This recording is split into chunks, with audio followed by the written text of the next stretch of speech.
They started a ministry this past fall called Steadfast Fathers. It's an organization for men who, most of these guys are either just getting out of jail, prison, they're drug addicts, they're alcoholics, whatever, and they come to these meetings for 6 straight Tuesday or Wednesday nights, and they get a certificate that says they're trying to be a better father, and they go to fatherhood classes. I've been asked to speak to each of the classes, which I've done. The last time I spoke, my wife asked me to move her dresser so she could plug in a new lamp, the 800,000-pound dresser that she has there, and kind of threw my back out. So I did the talk sitting down, and as I began my talk, one of the Steadfast Fathers had his little, maybe a little under 2-year-old little son with him, cute little guy, little tight afro hairdo, got up into my lap and fell asleep. Gave the entire talk on fatherhood with a baby in my lap. Predictable miracle, huh? You bet it is.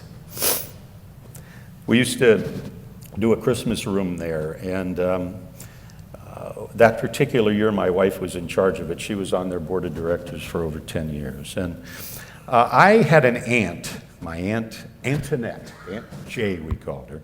She worked at the Thornton Dry Cleaning and Laundry in Youngstown for 90 cents an hour, and on her money she bought 5 of us a new winter coat every year. My sister and myself and my 3 cousins always had a new winter coat from my aunt. So I decided I was going to pay it forward, and I had read that the J.C. Penney outlet store at Rolling Acres Mall, now that used to be up, there's a piece of flat land now going to be Amazon, was having a sale on winter coats. So I went up there, and they were very nice, and I loaded up 2 shopping carts of winter coats. I had loaded coats in there. I was going to pay it forward because of my wonderful aunt.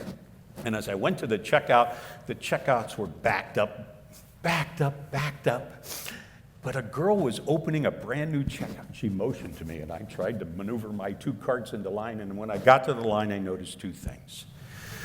1, she was pregnant, and 2, she had been crying. And she said to me, "What are the coats for?" And I said, "They're for the Embrace Clinic and Care Center in Barberton, over on First Street." And she began to tell us her story, that her parents had thrown her out of the house when she got pregnant, that her boyfriend left. And it was just the love of an elderly woman who allowed her to have a room in her house, that she had a place to stay. She had no crib and no car seat, no formula, no diapers. She hadn't yet applied for WIC. And my wife heard that and wrote out the number for the pregnancy center on a card. And she got not only everything she needed for her baby, a little boy that was born about 8 weeks later, but not only that, but a coat for herself as well. God appointment? You bet it was.